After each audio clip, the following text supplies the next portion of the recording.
In 2002, in mid-September, I and a friend of mine were looking for Native American artifacts in the Hollowwood National Forest in southwest Mississippi. It was approximately 2 in the afternoon. So we pull into a small gravel road, then turned on to a smaller logging road, which we traveled about a mile down before we parked. We walked down the small logging row for about a mile and a half that ended suddenly and turned into a smaller trail. We traveled down this trail for about a half a mile and we were 2 miles from the car when we come to a little hump in the trail. As soon as we reach the top of the hump and the trail, it's like the forest came alive all of a sudden, somewhere around 30 feet all around us. Pine trees as big as 5 inches in diameter were shaking violently. Half of the creatures were howling like apes or orangutans, and the other half were growling, almost like horrible grouse, maybe like a pack of wolves would sound. As soon as the tree was shaking, and hoping and growling, I turned back to the direction we have come because I thought they were sneaking up from behind us. A couple of seconds after I turned around, I felt something at my feet. It was from my friend. He had collapsed from fear and wrapped himself around my legs. And his exact words were, I quote, "Oh God, I pray to you don't let them eat me. I pray to you to let me see my wife again." A second later, I grabbed him by his collar and told him to stand up to be back to back with me. And let's hold this hill. Keep in mind the tree shaking and hooping and growling. We're still happening. We both had 7-inch flathead screwdrivers that we use for digging up artifacts out of the soil and walking sticks that we were holding onto for dear life.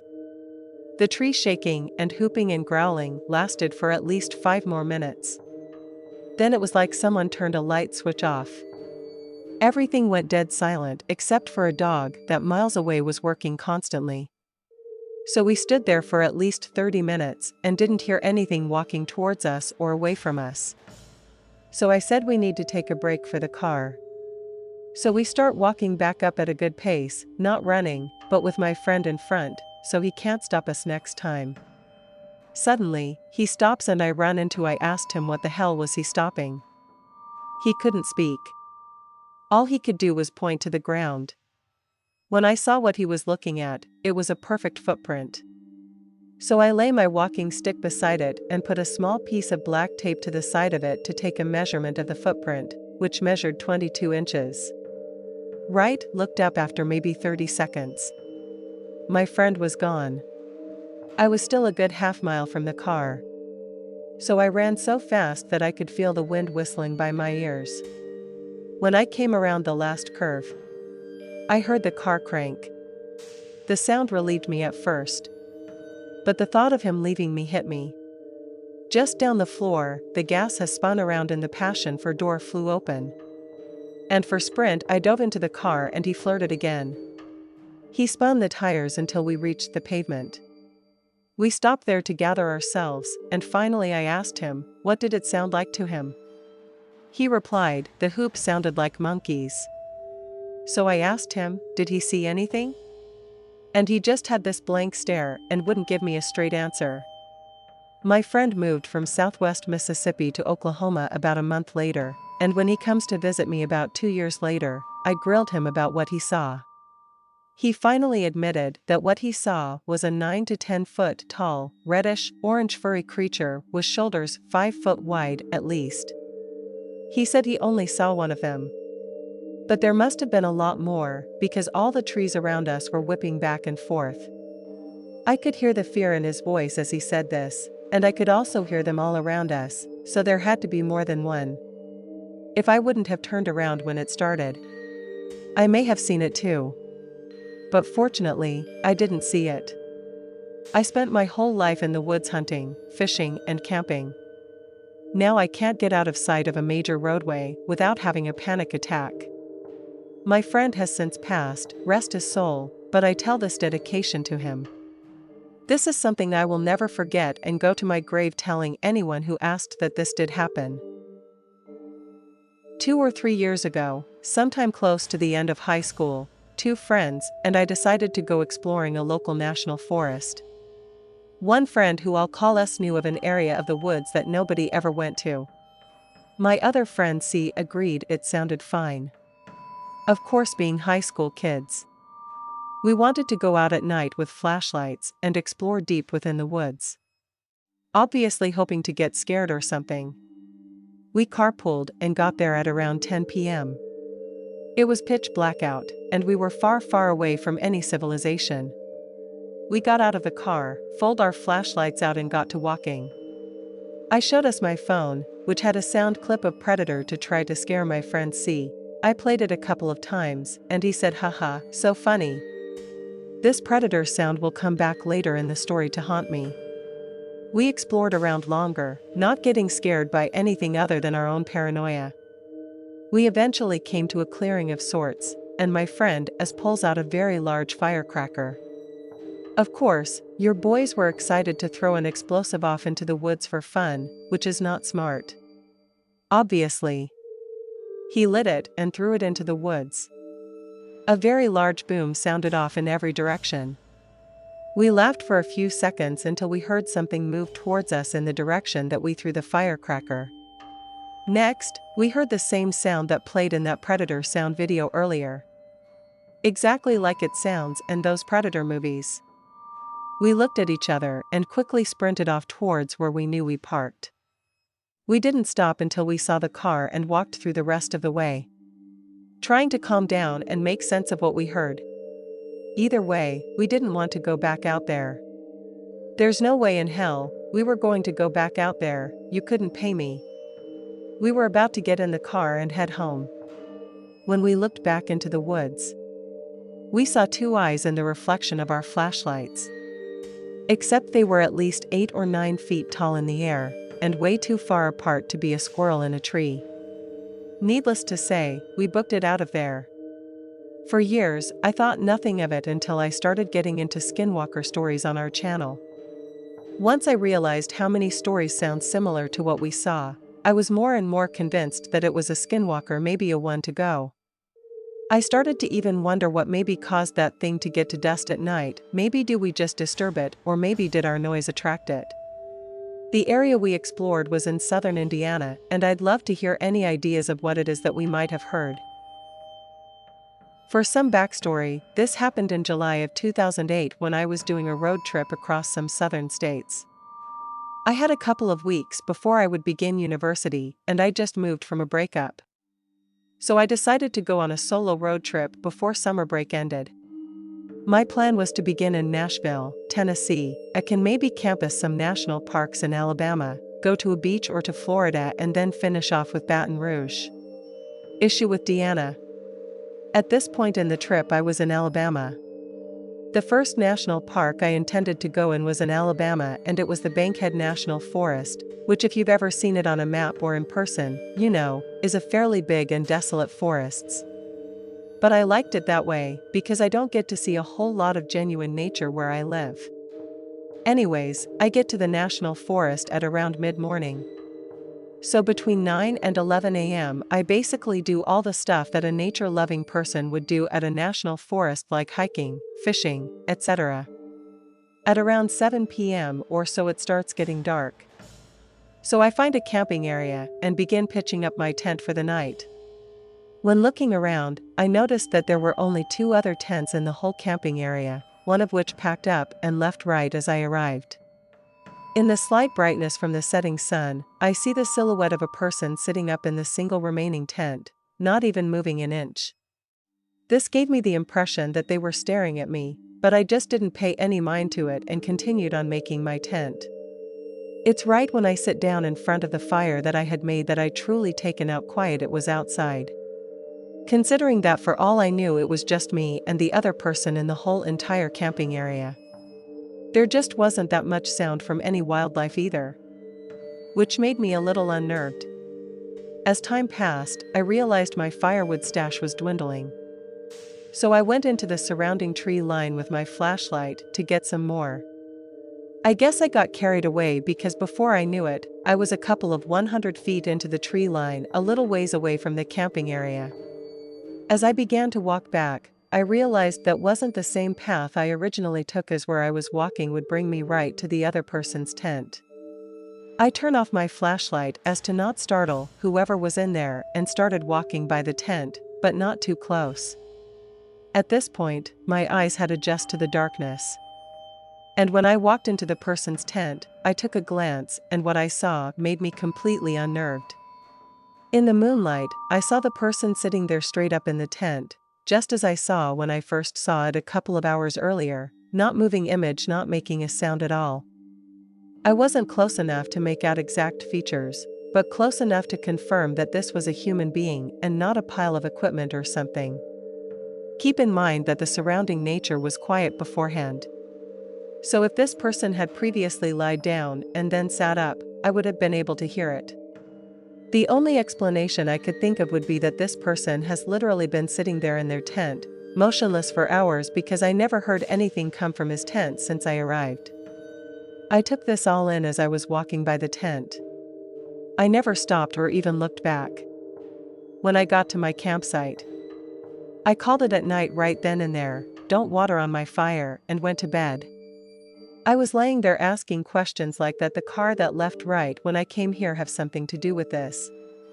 And semi-jokingly, is this guy a drug addict who's trying to rob me in my sleep? A lot of weird things ran through my head that night. Then I fell asleep. I woke up around a couple of hours later. Not sure what at first woke me, since I had homeless left my mind. I almost began to sit up in my sleeping bag, but caught myself when I saw that same person from before sitting a couple inches away from my tent. I had to try extremely hard to bulky quiet and not have a heart attack right then and there. The person just stood there absolutely motionless as before, with their shadow casting across my tent. I closed my eyes, blinking away my fearful is hoping for whoever this was to go away. The person just stayed there looking into my tent.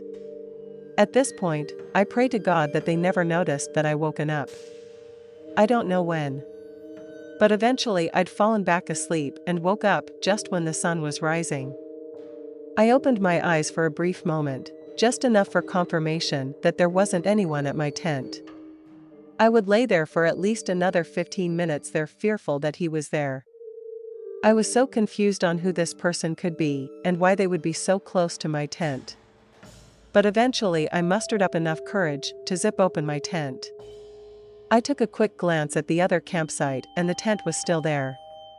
But its flap was open. From where I was looking, no one was inside. The person was still out there somewhere, probably watching me for all I knew. I didn't try to disassemble my tent as I just took out all the stakes. I stuffed the whole thing into my trunk and started to book it out of there. I was basically trying how to break record is what it looked like. When I was getting to my car door, however, I stopped and I saw the words "You shouldn't cry." It was finger drawn in the sheen of the dirt on my driver's side window. Questions still come to my mind every once in a while about the whole thing. I saw some guy leaving in a car soon after I got to the camping area. Do you have any connection to this person? How was the person standing so perfectly still, by the same time feel like they could attack me at any second? Was it just some hillbilly trying to scare some single guy they didn't even know? It was 11 years ago, so I'll probably never know. But I still think about it sometimes, and it creeps the crap out of me. First, I'm going to say I'm not really a believer or a skeptic. I don't know how to describe myself. I try to find scientific explanations for things while keeping in mind it could very well be something crazy. I can't really call it anything but nuts. I am an avid hiker and hunter. No, this isn't a skinwalker story. I like to go into the woods at the Daniel Boone National Forest for days at a time and camp hunt and fish. I went into the forest off the beaten path as per my usual MO and went searching for a nice place near a creek with plenty of room to set up a camp. I had my survival gear, rifle, and camping supplies as always. I had a friend with me as well. But he wasn't around when I ran into whatever the heck this thing was. Roughly around 3 days ago we were sick of fish. So I went to grab some squirrels. Seeing as how they were the only thing in season. I'm not gonna be Sue about hunting squirrels with a big gun. All I had was my 22 and my knife. I got about 30 minutes from camp, so I was well out of sight and earshot from my friend. I get to a nice wooded area and set up shop on a stone. The first sign something was up was there was no sound anywhere. No squirrels, no birds, nothing. The second sign was that the sky was darkening. A big storm was blowing in. If you live in Kentucky, you know the big lightning storm from a few weeks back. This is the storm I'm talking about. This was my cue to go. I started the tractor camp. I was making good time when I saw whatever this thing was. It was crawling low to the ground about maybe 100 yards or so in front of me. My first thought was this was some kind of bear, but then it stood up, not on all fours, were on two legs, had 6 limbs. It looked like had 2 arms and 4 legs. Then it ran so quick that it was out of view in just a few seconds. Pretty freaky, considering it was the middle of day during the storm. There's a pretty distinct chance I was seeing things, but I'm just not sure. I told my friend about it. He got uneasy, suggest that we leave. He's a bona fide Appalachian mountain man. So you bet your bum as soon as the storm cleared, we cleaned up camp and left. Any ideas on what this big fella was? This has left me feeling extremely shook. And I'd love some opinions, especially from someone with experience. So this seems to be the perfect show to share this on. Last year, I had a very strange experience in a national forest out in California. I was by myself on a road trip with my dog, and I was driving pretty far into the Mendocino National Forest. I like to camp in national parks and forests because it's isolated, so my dog can roam free of charge. It's a trade-off for sketchy rough drives into the park sometimes and a lack of service or assistance. Anyway, I was driving up this dirt road, kind of curling up to a mountain, maybe around 5 p.m. It was very nice out, sunny and warm with a slight breeze. Nothing serious happened, but I felt extremely uncomfortable driving into this area for some reason. And that feeling just did not seem to let up.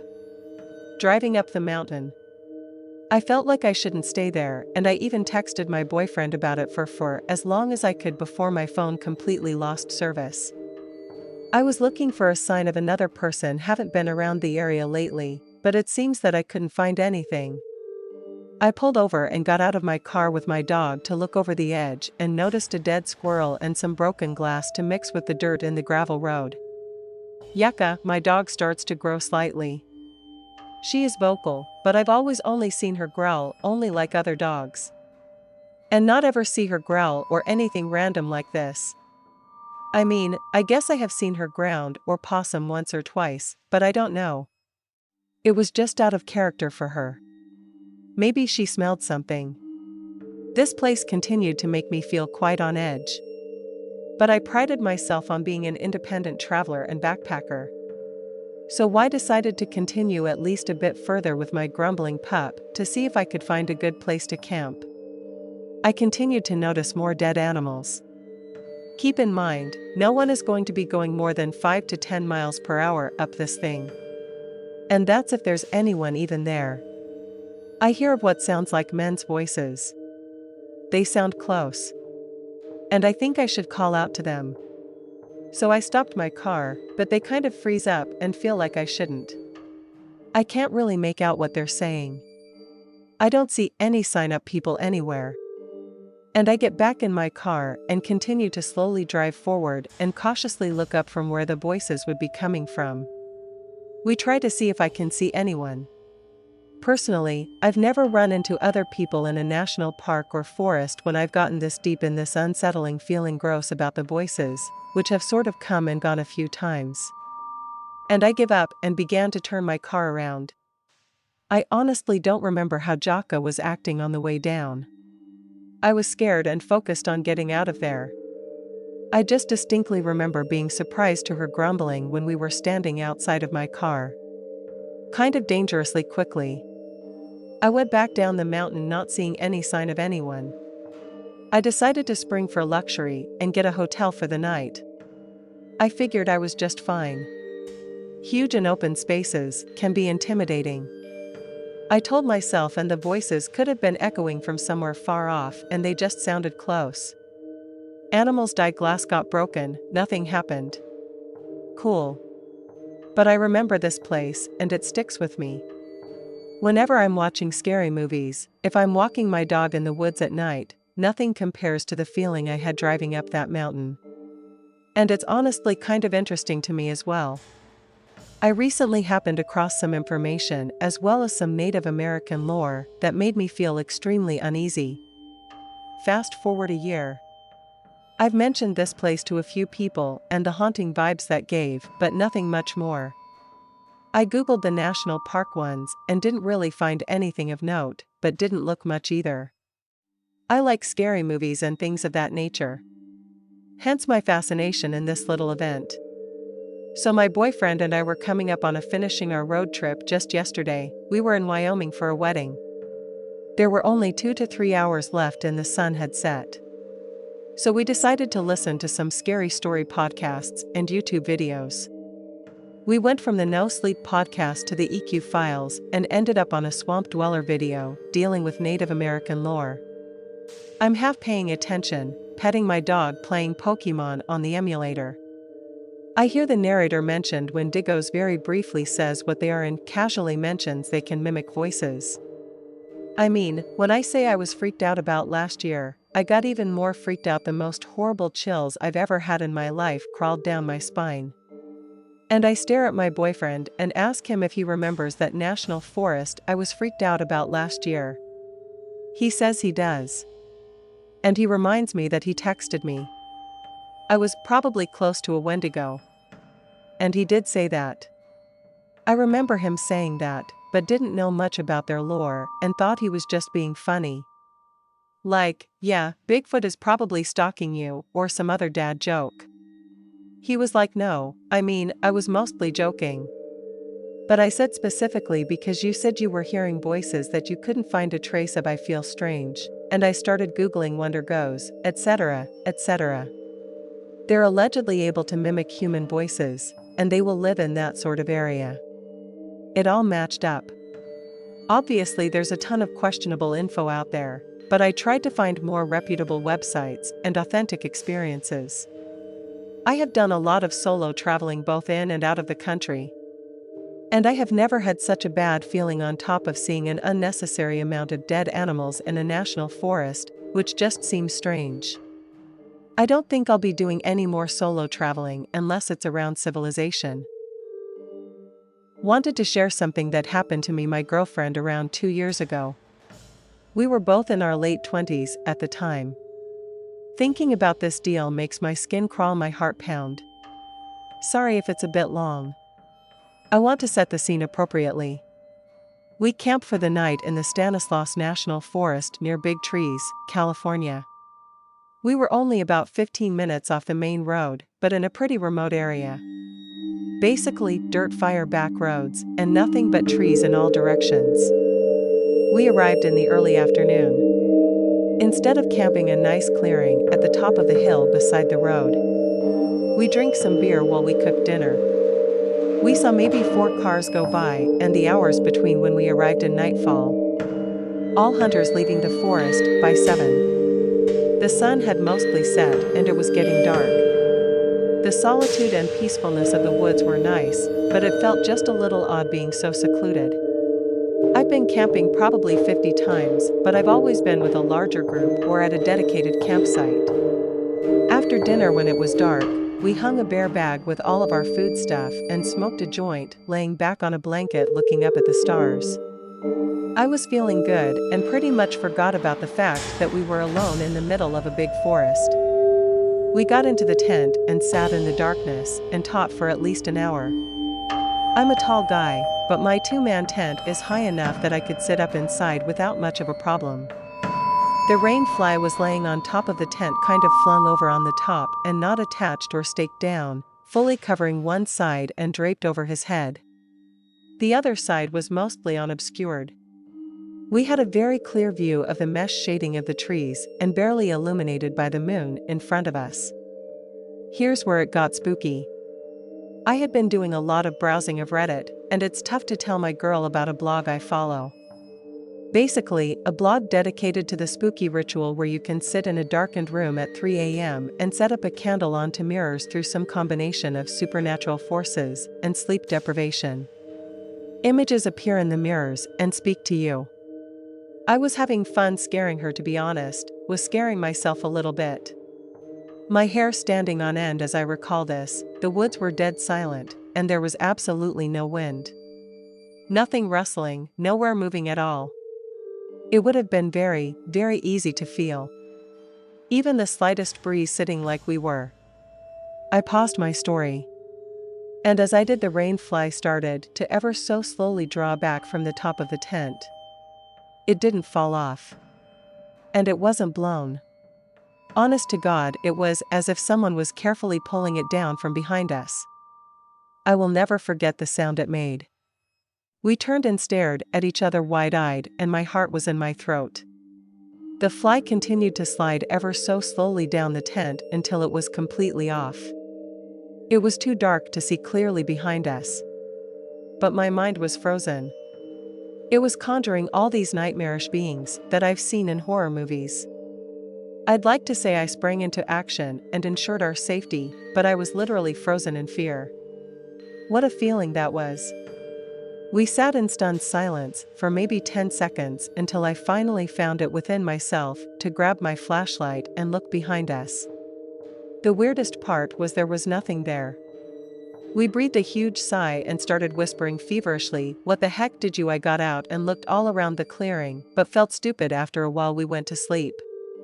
The next morning we woke up early and packed up camp. It was sunny and quiet, and I was happy to be in the woods, but I couldn't shake the eerie feeling from the night before. I was on my knees rolling up the tent, but kept glancing through the trees around us kind of compulsively, and my girlfriend was pacing and packing up breakfast about 30 feet in front of me. Again, there was absolutely nobody around, and no birds chirping or animals inside. Then I heard from directly behind me 2 quick wood knocks that would allow at about 2 seconds apart by the sound of an axe hitting a tree. I judged the source of the sound was within 100 feet of us. My girlfriend sprang up as I wheeled around and looked behind me, but there was nothing seemingly there. We will set, okay, time to get out of here, and left in a hurry. My heart didn't stop pounding until we were back on the main road. I have never been so thoroughly spooked for such an extended period of my life. I hope this story was interesting to some of you. Let me know if you have any ideas of what could have been out there with us that day.